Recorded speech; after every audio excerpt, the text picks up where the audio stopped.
Sir, আমি আপনাকেই phone করতে যাচ্ছিলাম। তোমার আর কতক্ষণ লাগবে? আপনি এটা ধরে নিতে পারেন গন্তব্যে আমরা পৌঁছে গেছি। বলছো লোকের কাছাকাছি দেখতে পাচ্ছ? হ্যাঁ, দেখতে পাচ্ছি তো।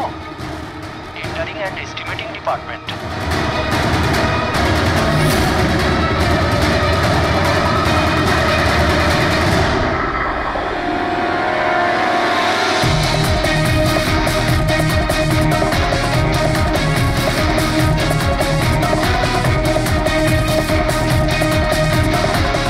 আর ওই লোকটার নাম খুব শিগগিরই আমি আপনাকে বলে দেবো। Hello Rohan, hello hello Rohan.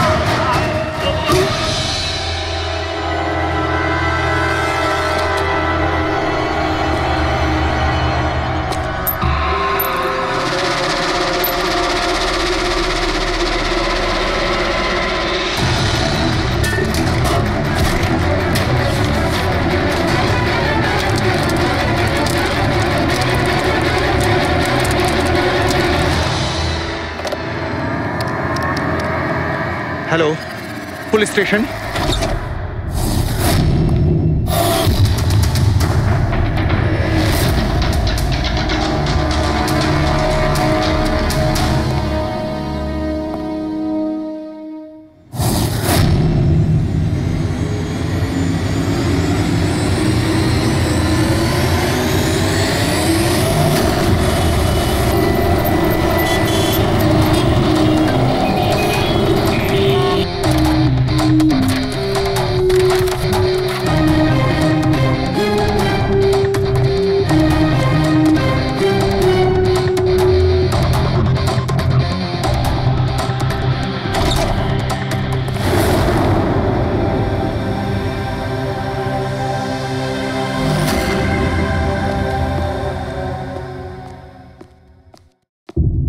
Good afternoon, Dr. Saluke. Good afternoon. Please, sorry, don't mind. আসলে যখনই কোনো নিরপরাধ লোকের খুন দেখি না, তখনই গুড আফটারনুন, গুড মর্নিং এর উপর বিশ্বাসই চলে। তাই তো ডক্টর। ডক্টর কোনো পোক্ত প্রমাণ পেলেন? আপাতত এই ল্যাপটপের চার্জারটা তার, এটা দিয়েই শ্বাসরোধ করা হয়েছে এর। আর এর মৃত্যুর সময় হচ্ছে সকাল 9টা থেকে 9:30টার মধ্যে। আর হ্যাঁ, লাশের পাশে এই মোবাইলটা পাওয়া গেছে। হয়তো এটা আমাদের কোনো সাহায্য করবে। আর ওই বাকি প্রমাণগুলো যার ব্যাপারে ইন্সপেক্টর সমীর বলছিলেন? স্যার রোহনের ডায়েরি, এই দেখুন, পুরোটাই পুড়ে গেছে, ছাই হয়ে গেছে। তবে এই ডায়েরিটার সঙ্গে অনেক ডকুমেন্টসও ছিল, সেগুলোও পুড়ে গেছে। বুঝতেই পারছি না যে ওই ডকুমেন্টস এমন কি ছিল। নিশ্চয়ই এর মধ্যে এমন কিছু ছিল যার জন্য ওই খুনি প্রবলেমে পড়তো, তাই প্রমাণ জ্বালিয়ে দিয়েছে আর এই রোহনকেও মেরে দিয়েছে। স্যার, হ্যাঁ, এই হার্ড ডিস্কটা আমি এখানেই পেয়েছিলাম, ক্রাইম সিনে। আমি এটা একজন কম্পিউটার এক্সপার্টকে দেখিয়েছি। পুরোপুরি নষ্ট হয়ে গেছে, ডেটা রিকভার করা সম্ভবই নয়। খুনি প্রত্যেকটা প্রমাণকে খারাপ করে দিয়েছে।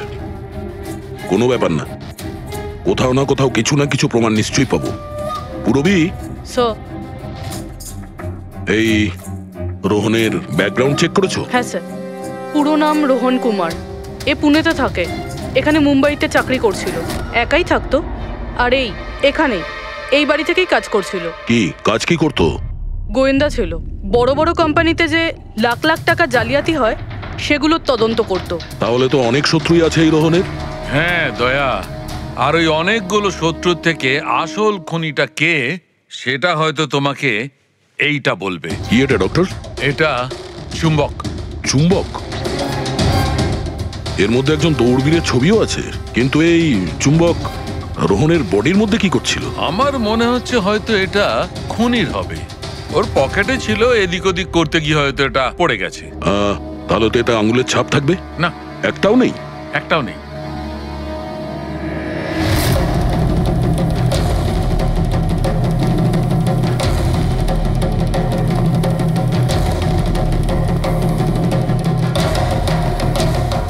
খুনি মনে হয় এখান থেকে এসছে। রবি, এই রোহন এই মুহূর্তে কার জন্য কাজ করছিল? স্যার, ডিএনডি বিল্ডকম লিমিটেডের জন্য। BND Buildcom limited? এটা তো ইঞ্জিনিয়ারিং আর কনস্ট্রাকশনের 1 নম্বর কোম্পানি শহরের। হ্যাঁ স্যার, এই দেখুন, এই ভাঙা হার্ড ডিস্কটার উপরেও ওই কোম্পানিটারই স্টিকার লাগানো রয়েছে। আর মারা যাওয়ার ঠিক আগে এই রোহন এই কোম্পানির সিইও মিস্টার হিতেশের সাথে ভিডিও কলে ছিল। আর স্যার এই লোকাল পুলিশ স্টেশনেই হিতেশে কমপ্লেন করেছিল।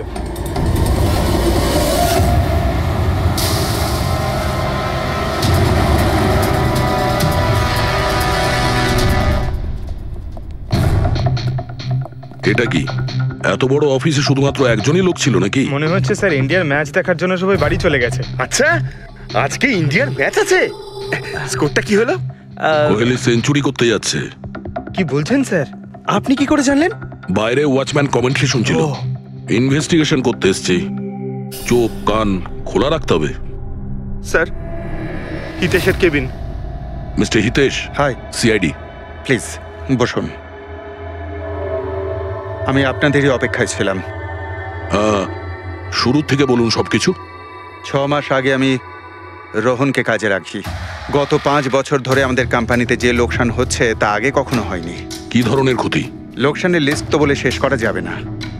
যে টেন্ডারগুলো আমাদের কোম্পানির পাওয়া উচিত ছিল সেগুলো হাত থেকে বেরিয়ে যাচ্ছিল। এই দেখুন, 1100 কোটির রিফাইন্ডিং কন্ট্রাক্ট, 37 কোটির রেলওয়ে কন্ট্রাক্ট, আর 800 কোটির পাওয়ার ট্রান্সমিশন কন্ট্রাক্ট। এটাও তো হতে পারে যে যে সমস্ত কোম্পানি এই কন্ট্রাক্টটা পেয়েছে ওরা আপনার থেকে কম কোট দিয়েছে। সেটাই তো আমি বলতে চাইছি স্যার। যদি অন্য অন্য কোম্পানি এই টেন্ডার পেতো তাহলে ব্যাপারটা অন্য ছিল, কিন্তু এই সমস্ত কন্ট্রাক্ট একটা মাত্র কোম্পানিই পেয়েছে। আর সবচেয়ে বড় কথা হলো তাদের অ্যামাউন্ট আমাদের দেওয়া অ্যামাউন্টের থেকে মাত্র 1000 টাকা কম। শুধুমাত্র 1000 টাকা কম? কোন কোম্পানি এটা? XPL infrastructure. XPL infrastructure? তাহলে আপনার মনে হচ্ছে যে আপনার কোম্পানিতে এমন কেউ বেইমান আছে যে স্যালারি আপনার থেকে নেয় কিন্তু কাজ এক্সপিএল এর জন্য করে? 100% কেউ না কেউ তো অবশ্যই আছে। আর রোহন ওই লোকটার খুব কাছাকাছি পৌঁছে গিয়েছিল। ওর লাস্ট ফোন কলে আমায় এটাও বলেছিল যে সেই বেইমান এস্টিমেটিং অ্যান্ড টেন্ডিং ডিপার্টমেন্টের লোক। আচ্ছা, এই ক্রাইম সিন থেকে আমরা এই ড্যামেজড হার্ড ডিস্কটা পেয়েছি, কি আছে এর ভেতরে? স্যার, এটা আমাদের কোম্পানির গত 5 বছরের CCTV footage, call logs, emails, আমাদের কোম্পানিতে কত এমপ্লয়িজ আছে, সমস্ত ইনফরমেশন এতে ছিল। তাহলে এর কপি নিশ্চয়ই আছে আপনার কাছে? আগে হ্যাঁ, আছে। আমরা ওটা আমাদের সঙ্গে নিয়ে যাব। শিওর।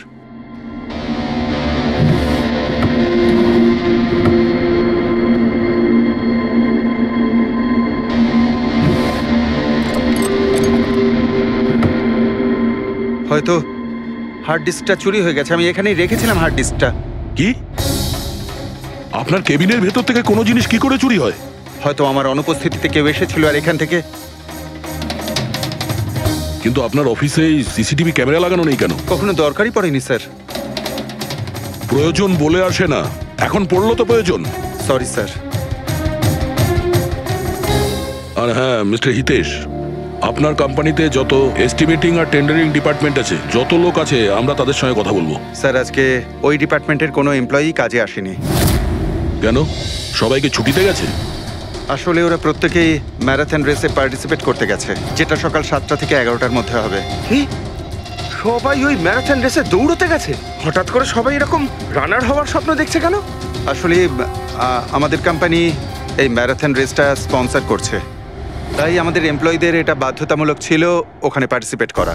শুধু তারাই পারবে না যাদের হাঁটুতে বা অন্য কোনো সমস্যা আছে। তো আপনারও সমস্যা আছে হাঁটুতে? হ্যাঁ। আচ্ছা আচ্ছা, এই ডিপার্টমেন্টে কতজন কাজ করে? 10 জন। আর এই 10 জনই ম্যারাথন রেসে গেছে? হ্যাঁ স্যার, যদি কেউ না যেত আমি অবশ্যই জানতে পারতাম স্যার। স্যার, হুম, যদি পুরো ডিপার্টমেন্টের সবাই ম্যারাথনে দৌড়চ্ছিল যখন রোহনের খুন হয়েছিল, তাহলে খুনটা করলো কে? হতে পারে ওই কন্ট্রাক্ট কিলার। এক মিনিট মিস্টার হিতেশ, আপনার কাছে এই ম্যারাথন রেসের কোনো ব্রোশিয়া, কোনো লেটার আছে? ইয়েস স্যার, আমি আনছি। কি হলো স্যার? চুম্বকে ওই দৌড়ানোর লোকটা, ম্যারাথন রেস, এক্ষুনি জানতে পারবো। এই নিন sir. Thank you. You are welcome sir. হুম। দেখেছো, এটাই হলো ওই চুম্বকের রহস্য। যেটা ক্রাইম সিনে পাওয়া গেছে সেটা ম্যারাথন রেসে।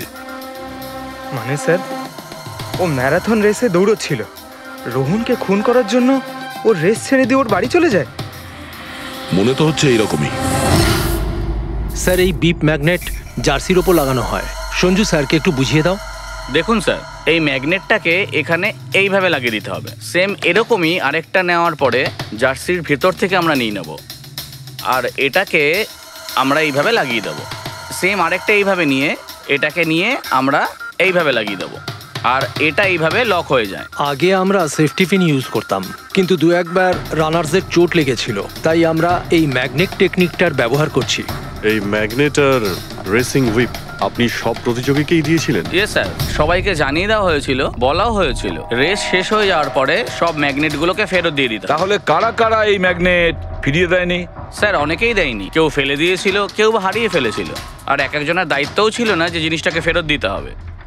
একটা কথা তো শিওর, কেউ রেস মাঝপথে ছেড়ে দিয়েছিল, গিয়ে খুন করে আবার ফিরে এসেছে। কিন্তু স্যার, রেস তো অনেক লোকেই মাঝখানেই ছেড়ে দিয়েছিল, কিন্তু এটা কি করে জানা যাবে যে তাদের মধ্যে রোহনকে কে মেরেছে?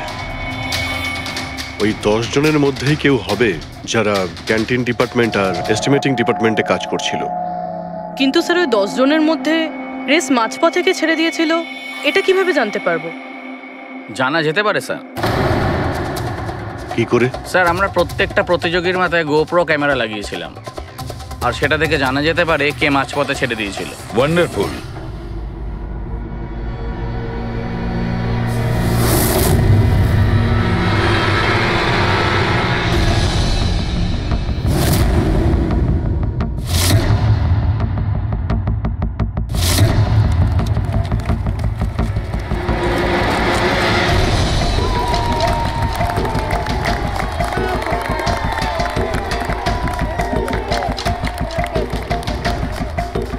নবীন, এই রিশটা তোকেই জিততে হবে।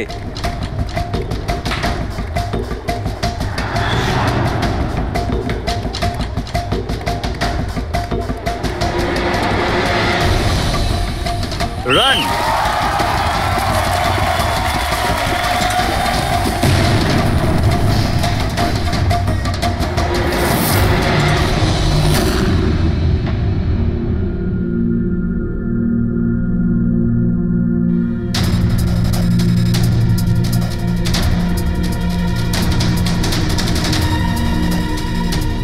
এই 4টে স্ক্রিন, এগুলো ব্ল্যাঙ্ক কেন? জানি না স্যার, আমরা তো সব ক্যামেরা চালু করে এদের দিয়েছিলাম। হয়তো ভুল করে এই 4 জন ক্যামেরা অফ করে ফেলেছিল। ভুল করে করেছে নাকি ইচ্ছে করে?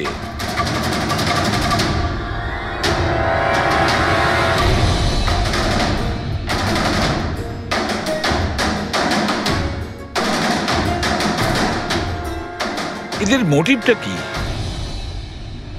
বুঝে উঠতে পারছি না। এরা কি করতে চাইছিল? কি কুনাল, একটা ক্যামেরা ভাঙা, একটা ক্যামেরায় মাটি লেগে আছে, এই 4টে ক্যামেরা ব্ল্যাঙ্ক, সেটা কেন? জানি না স্যার। ওইসব জানি নাটা নিয়ে বললে হবে না। এই সব কটা ক্যামেরা 10-এ 10 আমার চাই। স্যার, এই 3টে ক্যামেরা একদম ঠিক ছিল স্যার। এমপ্লয় 1, এমপ্লয় 2 আর এমপ্লয় 3। তার মানে এই 3টে ক্যামেরায় কোনো টেকনিক্যাল প্রবলেম ছিল না। কেউ ইচ্ছে করে ক্যামেরাগুলো বন্ধ করেছিল বা ভুল করেও করে থাকতে পারে, কিন্তু বলা যায় না। কিন্তু স্যার, এই 4টে ক্যামেরারই ফুটেজ একদম ঠিকঠাক স্যার। এমপ্লয়ি 4, 5, 6, 7। তাহলে এবার যাই প্রবলেম ক্যামেরাতে। সবার আগে প্রবলেম ক্যামেরা ছিল এই নবীনের, যার লেন্স ক্র্যাক হয়ে গেছিল। হতে পারে দৌড়তে দৌড়তে পড়ে গেছিল।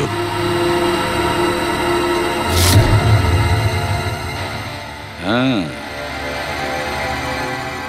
আর স্যার, দ্বিতীয় প্রবলেমের ক্যামেরা, মুক্তিরটা, যে রেসের মাঝখানে দাঁড়িয়ে নিজের জুতোর ফিতে বাজছিল। হ্যাঁ, তারপরে ফিতে বাঁধার পরে ওই হাতটাই নিজের লেন্সে লাগায়, আর লেন্সে সমস্ত পিকচারটাই ঝাপসা হয়ে যায়। কিন্তু স্যার, এই মাটি ইচ্ছে করে লাগিয়েছে নাকি ভুল করে?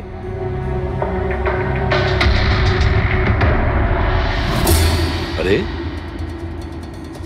10টা লোকের তো 10টা গোপ্রো ক্যামেরা থাকা উচিত, এখানে তো দেখছি 9টা। গৌরবের ক্যামেরাটা কি হলো, সেটা কোথায়? স্যার ওই ক্যামেরাটা হারিয়ে গেছে, গৌরব ওটা ফেরত দেয়নি। তাহলে স্যার এই গৌরবই খুনি, ওকে ধরে ফেলা উচিত। না পঙ্কজ, এইভাবে হয় না। হতে পারে গৌরব ক্যামেরাটা ফেরত দিতে ভুলে গেছে। আমাদের এটা ভাবতে হবে যে খুনি এই সময়টাই কেন বেছে নিল ম্যারাথন রেসের টাইমে খুন করার জন্য। ও তো চাইলে যে কোনো সময় খুন করতে পারতো, যে কোনো জায়গায় পারতো। হ্যাঁ, অ্যালিবাইয়ের জন্য স্যার, যাতে ধরা পড়লে খুনি বলতে পারে যে রোহনকে খুনের সময় ও তো ম্যারাথনে পার্টিসিপেট করেছিল। হ্যাঁ, সেই জন্য ও রেসেও পার্টিসিপেট করেছিল আর রেস কমপ্লিট করেছিল। তার মানে স্যার রেসকে মাঝখান থেকে ছেড়ে ও চলে গেছিল, তারপরে গিয়ে খুন করলো, আর খুন করার পরে এসে রেস আবার শেষ করলো। এক্স্যাক্টলি। কিন্তু স্যার এই ফুটেজ থেকে কিভাবে জানতে পারবো কে রেস ছেড়ে চলে গেছে, খুন করেছে, আবার রেস জয়েন করেছে? স্যার এই ব্যাপারটা আপনি টাইমিং চিপ থেকে জানতে পারবেন। টাইমিং চিপটা আবার কি? আজকাল ম্যারাথন রেসে বিজেতা কে জানার জন্য RFIDর ব্যবহার করা হয়। RFID মানে রেডিও ফ্রিকোয়েন্সি আইডেন্টিফিকেশন। আগে হ্যাঁ। ও, এই টেকনিক থেকে একটা জিনিস জানা যেতে পারে যে একজন রানারের প্রত্যেকটা ল্যাব কমপ্লিট করতে কত সময় লেগেছে। RFID, radio frequency identification. Sir এটাই হলো চিপ, আর এটা রেসের ম্যাট, আর এটাই RFID টেকনিকে চলে। দেখুন স্যার। ও, তার মানে রেস শুরু হতেই যখন কোনো রানার এটা ক্রস করে তখন এই টাইমিংটা ওই মুহূর্তে শুরু হয়ে যায়। একদম স্যার, অফিসের কার্ডের মতন স্যার। ঠিক আছে, এটা তো বুঝতে পারলাম, কিন্তু এটা কি জানতে পারা যাবে যে কেউ রেস মাঝপথে ছেড়ে দেয় আর পরে আবার এসে জয়েন করে? এরও উপায় আছে স্যার। স্যার এই ম্যারাথন রেস 31 কিলোমিটারের হয়। এতে 4টে ভাগ, প্রথমটা 5, দ্বিতীয়টা 10, তৃতীয় 15, চতুর্থ 20।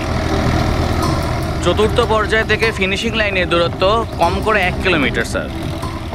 তার মানে সব মিলিয়ে 6টা প্যাড, স্টার্টিং লাইনের প্রথম প্যাড আর ফিনিশিং লাইনের 6 নম্বর প্যাড, মাঝখানে 4টে থাকছে, 4টে ধাপ, 4টে প্যাড। যখন কোনো প্রতিযোগীর পা ওই প্যাডের মধ্যে পড়ে তখন আমরা বুঝতে পারি ওই রানার কত টাইমটা নিয়েছে। তাহলে কে রেস মাঝপথে ছেড়েছিল আর কে ছেড়ে যায়নি এটা জানা গেলে এটাও জানা যাবে যে একটা ধাপ থেকে আরেকটা ধাপে যাওয়ার সময় কোন রানারের সব থেকে বেশি সময় লেগেছিল। সবকটারই টাইমিংটা চেক করতে হবে। জানা তো যাবে সে কে যে মাঝপথে রেস ছেড়ে আবার জয়েন করেছে। পুরবি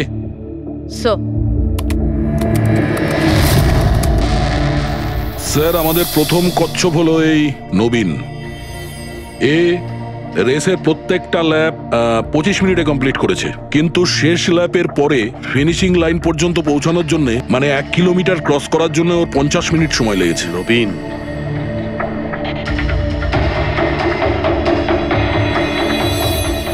আর স্যার এই মুক্তি, এর টাইম তো রেকর্ডই হয়নি। 15 থেকে 20 কিলোমিটারের মাঝের ধাপ। তাহলে এ হলো দ্বিতীয় সাসপেক্ট।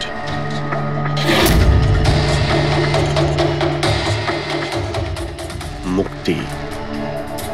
আর এবার এই গৌরব, এ তো 15 কিলোমিটারের ধাপই বের হতে পারেনি। তাহলে এই হলো আমাদের তৃতীয় সাসপেক্ট। স্যার বাকি সবার টাইমিং তো মোটামুটি ঠিকঠাকই আছে। তার মানে এই খুন এই 3 জনের মধ্যেই কেউ করেছে, মুক্তি, নবীন আর গৌরবের মধ্যে।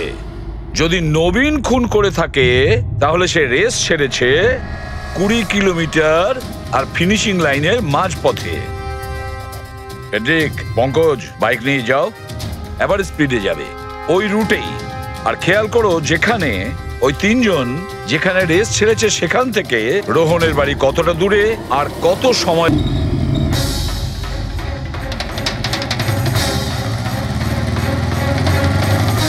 15 কিলোমিটারের মার্ক থেকে আসছি স্যার, এটা 10 কিলোমিটার। হ্যাঁ, মুক্তি বোধহয় এখানেই কোথাও দাঁড়িয়েছিল, 10 আর 15 কিলোমিটারের মার্কের মাঝখানে। এই আমি স্টপ ওয়াচটা অন করলাম আর আমি চললাম রোহনের বাড়ি। থাম পঙ্কজ, এই রাস্তাটা দিয়ে, এই রাস্তা দিয়ে? হ্যাঁ, এই রাস্তাটা। চলুন। আরে আস্তে চালা না। হ্যাঁ।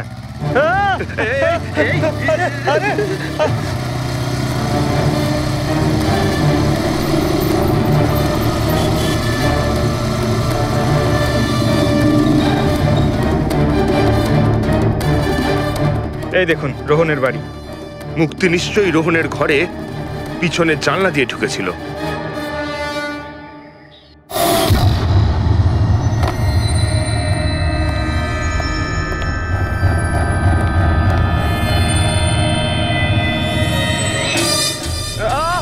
আরে অ্যাক্টিং করতে বলেছিলাম। থাম। মুক্তি রোহনকে খুন করার পর হয়তো সমস্ত তথ্য প্রমাণ পুড়িয়ে আবার দৌড়ে ফিরে গিয়েছিল ম্যারাথন শেষ করতে। চল আমরা আবার যাব সেই ম্যারাথনের ওখানে 20 কিলোমিটারের মার্কটার কাছে।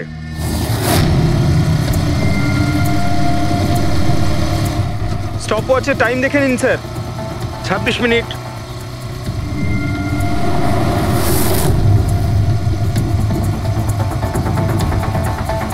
বাহ, আরে ব্যাস ব্যাস ব্যাস। এবার মুক্তি পৌঁছলো 20 কিলোমিটারের মার্কে পাক্কা 30 মিনিট পরে। আর তারপর এখান থেকেই হয়তো ও রেসটা শেষ করেছিল।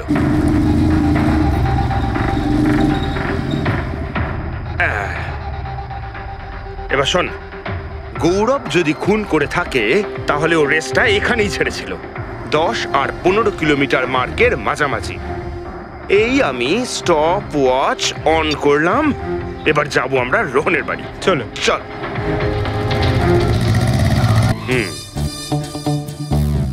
হ্যাঁ, একদম পুরো বিশ্বাস আছে আমার। Excuse me. এই ছাড় ছাড় ছাড় ছাড়। আরে আরে আরে মরে যাবো তো। চল।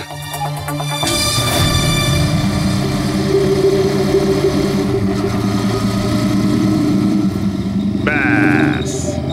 একটু দাঁড়ান, আমি বুঝতে পেরেছি। আমি বলছি, এই গৌরব রোহনের বাড়ি থেকে 15 থেকে 20 কিলোমিটার দূরে রেসে আবার জয়েন করেছিল, তাই না? শাবাশ। হ্যাঁ। আমার সাথে থেকে থেকে তোরও তো বুদ্ধি খুলে গেছে। আর এই সব কিছু করতে গৌরবের টাইম লেগেছিল পুরো 27 মিনিট। এবার দেখা যাক নবীনের কত লেগেছিল। এবার যদি নবীন খুন করে থাকে তাহলে ও নিশ্চয়ই এখান থেকে গেছিল, যেখানে ও পড়ে গেছিল। এই আমি স্টপ ওয়াচ অন করলাম। এবার যাওয়া যাক রোহনের বাড়ি। চল চলুন স্যার। ওকে পঙ্কজ, 3 জন রোহনের সাথে এরকমই কিছু করেছিল। ব্যাস, রোহনকে খুন করে নবীন এইখানে এসে পৌঁছেছিল ফিনিশিং লাইনের সামনে, যেখানে ও ক্যামেরাটা দ্বিতীয়বারের জন্য সরিয়েছিল। আর এই সব কিছু করতে ওর লেগেছিল হয়তো 48 মিনিট। স্যার, জানতে পেরেছি 3 জনের কত সময় লেগেছিল। আচ্ছা, তাহলে বলো মুক্তির কত সময় লেগেছিল? মুক্তির লেগেছিল 30 মিনিট। আর টাইমিং চিপ অনুযায়ী 39 মিনিট লেট ছিল। আর গৌরব? গৌরবের 27 মিনিট।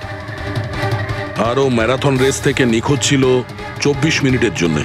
নবীনের লেগেছিল 48 মিনিট রোহনের বাড়ি গিয়ে ওকে খুন করে ফিরে আসতে। আর টাইমিং চিপ অনুযায়ী এই নবীন 50 মিনিট লেট ছিল।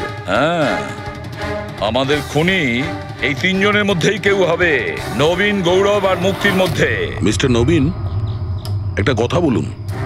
এই রেসে আপনি প্রত্যেকটা ল্যাপ 25 মিনিটে কমপ্লিট করেছেন, কিন্তু ফিনিশিং লাইনের আগে ওই 1 কিলোমিটার যেতে আপনার 50 মিনিট সময় লেগেছিল। কেন? স্যার, ওই 20 কিলোমিটার পুরো করার পর আমি নিচে পড়ে গেছিলাম। আর স্যার, ওই আমার পায়ে চোট লেগেছিল আর ক্যামেরাটাও ভেঙে যায়। স্যার, লাস্টের 1 কিলোমিটার আমি কতটা কষ্টে পুরো করেছি স্যার আমিই জানি সেটা। এই আঘাতটা কোথায় লেগেছে আপনার? স্যার, এইখানে দেখুন স্যার। পট্টিটা খোলো। হ্যাঁ, এইটা।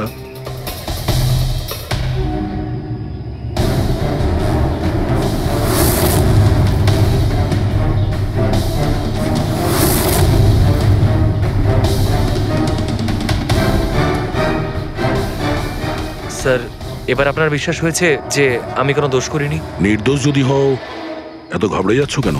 ঘাম হচ্ছে, অনেকটা নার্ভাস লাগছো তুমি, হ্যাঁ? মাটি কেন লাগিয়েছিলে ক্যামেরাতে? জানি না, ভুল করে লেগে গিয়েছিল। ভুল করে? 15 থেকে 20 কিলোমিটার ধাপও ভুল করে ছেড়ে দিয়েছিলে নাকি? আমি তো কোনো ধাপই ছাড়িনি, সমস্ত ধাপই পুরো করেছি। কিন্তু টাইমিং চিপ তো অন্য গল্প বলছে। টাইমিং চিপ খারাপও তো হতে পারে। আপনি একজন মেশিনের উপর বিশ্বাস করবেন নাকি একজন জীবন্ত মানুষের উপর? আচ্ছা, তোমার গোপ্রো ক্যামেরাটা কোথায় গেল? তুমি তো ওদের ওটা ফেরত দাওনি। ওটা তো হারিয়ে গেছে স্যার। হারিয়ে গেছে? কি করে হারিয়ে গেল ভাই? জানি না স্যার, ওই রেসের মাঝখানে হঠাৎ করে দেখলাম ক্যামেরাটা ছিলই না, জানি না কোথায় পড়ে গেছে। আচ্ছা, আর ওই 15 কিলোমিটারের ধাপটাও কি হারিয়ে গিয়েছিল? ওটাকে তো পার করনি তুমি। স্যার আমি পুরো রেস কমপ্লিট করেছি। মিথ্যে কথা বলবে না। রেসের মাঝে কোথায় গিয়েছিলে? কোথাও যাইনি স্যার, আমি তো পুরো রেস কমপ্লিট করেছি, কোথাও যাইনি স্যার। আচ্ছা স্যার, মনে হচ্ছে নবীনই, কারণ আমি যখন ওকে জিজ্ঞাসাবাদ করছিলাম তখন ওর মুখ একদম ফ্যাকাশে হয়ে গেছিল, হাত পা কাঁপছিল ওর। এই গৌরবও কম নয়, ও বললো জানি না কি করে ক্যামেরাটা হারিয়ে গেছে। আরে এত বড় একটা ক্যামেরা পড়ে গেলে সেটা কেউ জানতে পারবে না স্যার। বস, তোমার কথাটা ঠিকই, কিন্তু নবীনের একটু আঘাত লেগেছে না? হ্যাঁ স্যার, আঘাত তো ওর লেগেছে। স্যার আমার মনে হচ্ছে ও মিথ্যে কথা বলছে। স্যার আমার মনে হচ্ছে মুক্তি মিথ্যে বলছে। ও জেনে শুনেই ক্যামেরায় মাটি লাগিয়েছিল, কারণ নিশ্চয়ই এমন কিছু আছে যেটা ও আমাদের থেকে লুকোতে চাইছে। হ্যাঁ, এটাও হতে পারে, কারণ ক্যামেরায় যদি ভুল করে মাটি লেগে যেত তাহলে আরো সবার ক্যামেরাতে লাগতে পারতো ভুল করে। গোলমাল আছে, এই তিনজনের মধ্যে কোনো না কোনো গোলমাল তো নিশ্চয়ই আছে। খুনি এই তিনজনের মধ্যেই কেউ একজন। নবীন, আমাকে ওই জায়গাটা দেখাও যেখানে তুমি এক্স্যাক্টলি পড়েছিলে, কিভাবে পড়েছিলে। আসুন স্যার, কিন্তু স্যার আমার পায়ে খুব ব্যথা আছে, আপনি একটু সাহায্য করবেন আমাকে? নিশ্চয়ই নিশ্চয়ই, এসো।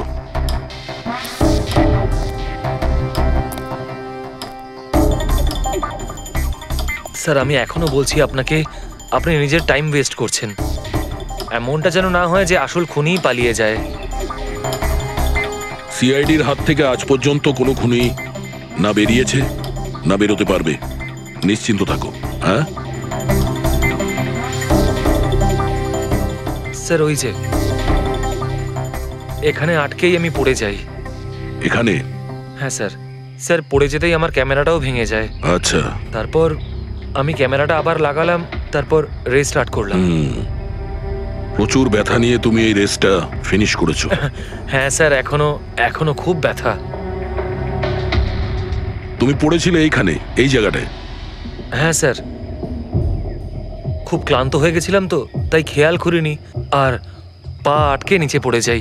আচ্ছা, রেস ফিনিশ করার আগে তুমি দ্বিতীয়বার ওই ক্যামেরাটাকে সরিয়ে দিয়েছিলে কেন? আচ্ছা, ওটা তো স্যার খুব গরম লাগছিল তো, তাই মুখটা ধোয়ার জন্য আমি ক্যামেরাটা খুলে ফেলেছিলাম, কিন্তু কিছুক্ষণ পরেই আমি আবার ক্যামেরাটা লাগিয়ে নিই। রেস তো আমি তারপরেই কমপ্লিট করেছিলাম। হ্যাঁ ঠিক আছে, চলো। স্যার কিছু তো বলুন, আমরা যাচ্ছি কোথায় আসলে? তোমার হারিয়ে যাওয়া ক্যামেরা খুঁজতে। স্যার কিন্তু এত বড় জায়গাতে আমরা খুঁজবো কি করে ওই ক্যামেরাটা? প্রত্যেক ক্যামেরাতে একটা চিপ লাগানো আছে, আর এই ম্যাপ বলছে তোমার ক্যামেরা এইদিকেই আছে। চলে এসো। ম্যাম, আমি সত্যি কথাই বলছি। সত্যি তো এটাই, তুমি 10-15 কিলোমিটারের মাঝে রেস ছেড়ে দিয়েছিলে, আর তারপরে রোহনকে মেরে দিয়ে এখানে চলে এলে, এই 20 কিলোমিটারের মার্কে চলে এলে, কারণ তুমি তো জানতে এখান থেকে তোমাকে কোনো খেলোয়াড় দেখতে পাবে না। সব খেলোয়াড়রা তো তখন পিছনে। সব মিথ্যে। আপনি আমার কথা বিশ্বাস কেন করছেন না?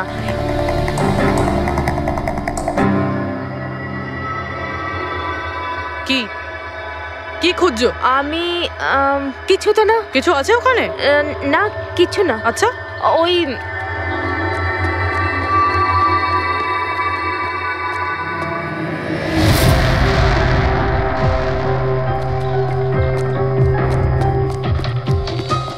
ও তো তুমি সাইকেলে করে গিয়েছিলে রোহনকে খুন করতে?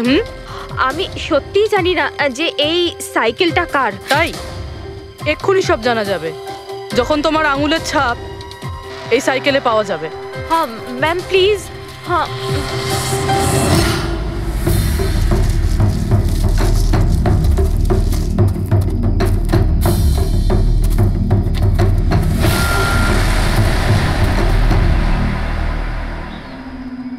এই হলো ক্যামেরা।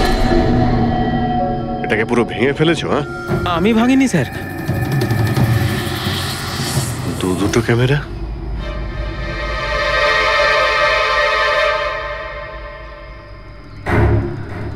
এই ক্যামেরাটা আবার কার?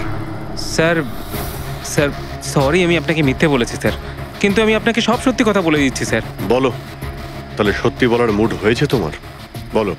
আসলে আমি এই জঙ্গলে না ড্রাগস নিতে এসেছিলাম, ওই গায়ের জোর বানানোর ড্রাগস, যাতে আমার গায়ে শক্তি আসে আর আমি জোরে দৌড়ে এই রেসটা জিতে যেতে পারি। সেই জন্যই আমি ক্যামেরাটা ভেঙে দিয়েছিলাম। খুব ভালো মজা করো তুমি। জোরে দৌড়ানো ড্রাগ নিয়েছিলে ম্যারাথনে, যেখানে অনেকক্ষণ দৌড়তে হয় আস্তে আস্তে, সেখানে জোরে দৌড়ানো ড্রাগের দরকার ছিল।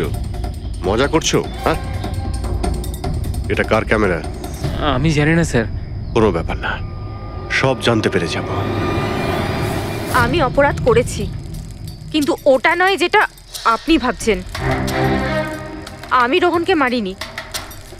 আমার দোষ শুধু এটুকুই যে আমি রেসটা জেতার জন্য একটু চালাকি করেছিলাম। বুঝলাম না, কি করেছো তুমি? আমি জানতাম না যে টাইমিং চিপ প্রত্যেক ধাপে রানারের টাইম নোট করবে। আমি ভেবেছিলাম শুধু রেসের প্রথমে আর শেষে টাইম ক্যালকুলেট হবে, আর তাই 10 কিলোমিটার পর্যন্ত এসে ক্যামেরায় মাটি লাগিয়ে দিয়েছিলাম আর ওখান থেকে সাইকেল নিয়েছিলাম।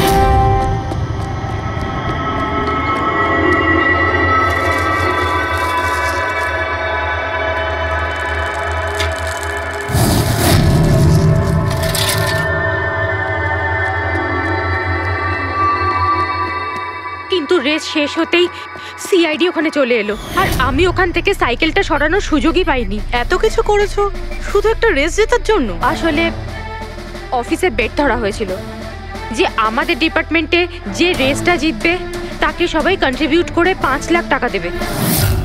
আমার টাকার খুব দরকার ছিল, তাই আমি... এটা দীপ্তির ক্যামেরা। এই দুটো ক্যামেরা তোমরা কেন ভেঙেছিলে? স্যার আসলে আমরা এই রেসে এসেছিলাম যাতে একে অপরের সাথে সময় কাটাতে পারি, কিন্তু তারপরে খেয়াল হলো যে আমাদের প্রেমের কথাবার্তা সব ওই গোপ্রোতে রেকর্ড হচ্ছে স্যার। কখন থেকে ফলো করছে। শোন না, তোকে খুব সুন্দর লাগছে। দাঁত ছাড়ো তো। কি হলো? গোপ্রোতে সব রেকর্ড হচ্ছে। ও গড, এখন কি করব? একটা কাজ করা যাক, চল আমার সঙ্গে। হ্যাঁ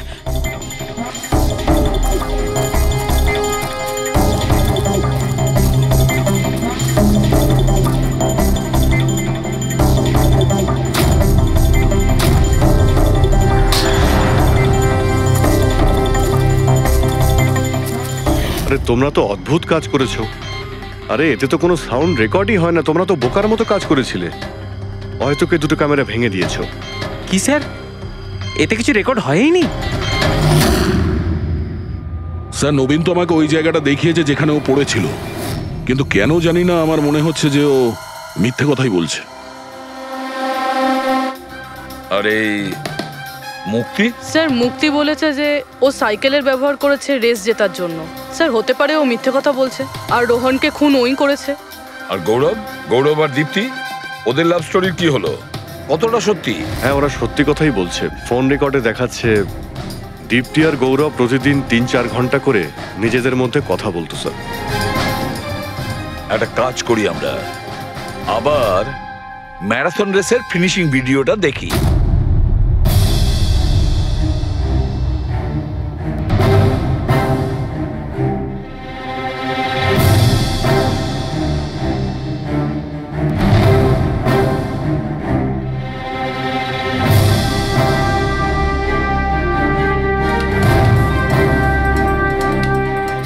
তার মানে গৌরবের ঠিক পরেই এই দীপ্তি ঢুকেছিল। দুজনে একসঙ্গেই ছিল। মনে হচ্ছে স্যার দুজনেই এই কাণ্ড করেছে। এক মিনিট অভিজিৎ, দয়া, এই ফুটেজটা দেখো। এই যে এই হলো সেই খুনি।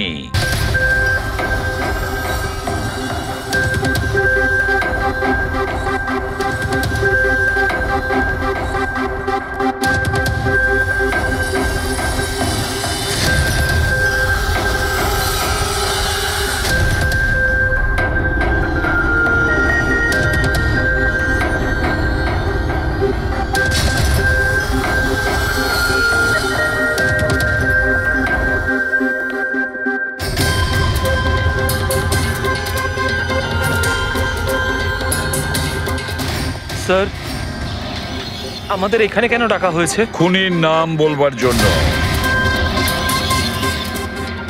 স্যার সত্যি খুনি ধরা পড়েছে? তাহলে তাহলে বলুন না স্যার, কে খুনি? আরে বলবো, একটু ধৈর্য ধরো। মুক্তি, 5 লাখ টাকার জন্য তুমি বেইমানি করেছো, 5 লাখ টাকার জন্য। আর গৌরব তুমি, তুমি তো তোমার ভালোবাসা লুকোনোর জন্য বেইমানি করেছো। আর নবীন তুমি, চলো তোমাকে আবার দেখাচ্ছি, রেসের একটা পাওয়ার দেখাচ্ছি। খুব ভালো করে দেখো আর বলো কোথায় ভুল আছে, বলো।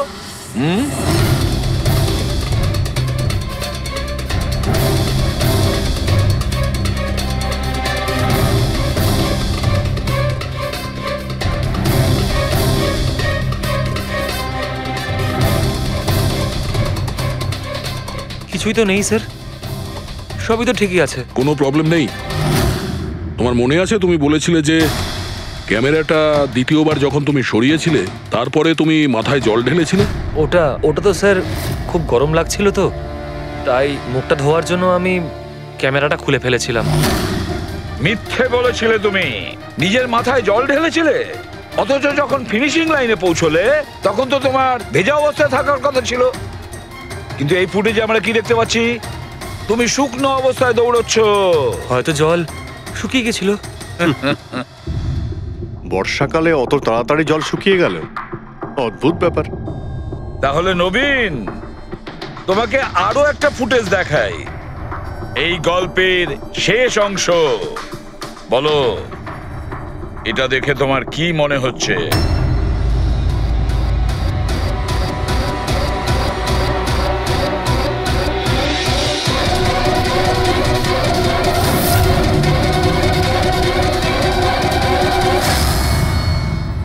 কি নবীন, এই ফুটেজে তোমার মুখটা কেমন চেঞ্জ লাগছে না?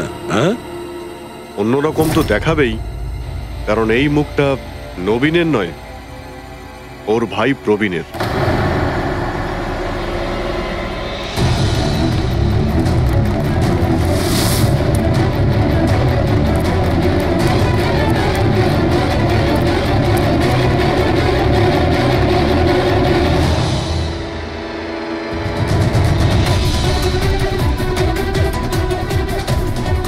খুব বড় প্ল্যান বানিয়েছিলে তুমি, দারুণ মাথা খাটিয়েছিলে তুমি। প্রথমে 3টে এমপ্লয়ির ক্যামেরা বন্ধ করে দিয়েছিলে,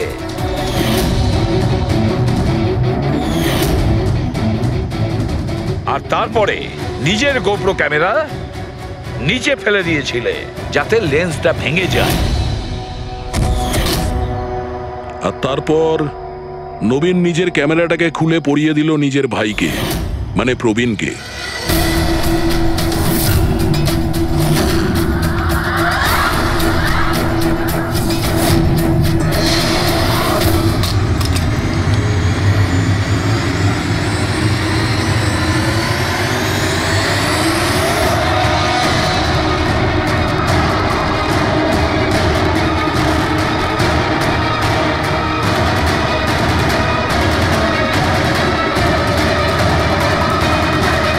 এই ক্যামেরা বদল করার সময় খুব একটা সময় ছিল না, তাই হতে পারে ওই টি শার্টে যখন কাগজটা লাগাচ্ছিল তখন সমস্ত ম্যাগনেটগুলো লাগায়নি, কিছু ম্যাগনেট নবীন নিজের পকেটে ভরে নিয়ে গেছিল।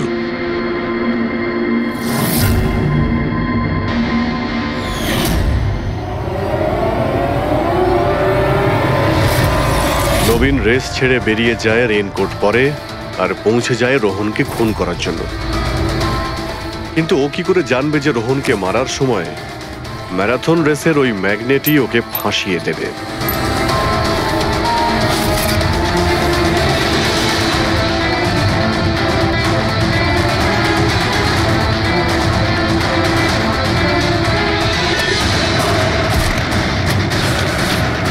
তারপর তুমি পুরো প্রমাণ নষ্ট করলে আর আবার এসে রেসে জয়েন করলে। ইচ্ছে করে নিজের পায়ে তুমি চোট লাগালে যাতে আমরা বিশ্বাস করি যে আঘাতটা সত্যি।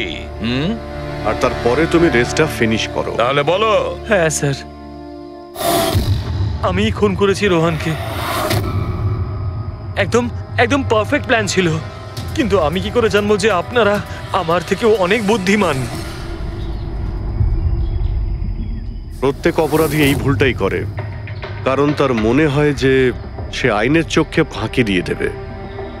এবারে বলো, ওকে কেন খুন করলে? তাড়াতাড়ি বলো। বিএনডি বিল্ডকনে হওয়া প্রত্যেকটা গন্ডগোলের পেছনে আমিই ছিলাম। আমার জন্যই প্রত্যেকটা টেন্ডার কোম্পানির হাতছাড়া হলো। আর আমি যদি রোহনকে না মারতাম তাহলে ও আমার সমস্ত রহস্য খুলে দিত। তাই আমি... লজ্জা লাগার কথা তোমার। যে থালায় খেয়েছো ওই থালায় ফুটো করেছো। আর সেই পাপ লুকোনোর জন্য তুমি রোহনকে খুন করে দিয়েছো। আইন তোমাকে কঠোরতম শাস্তি দেবে। আশা করি ততদিনে ফাঁসির অর্ডার এসে যাবে। নিয়ে যাও এদের।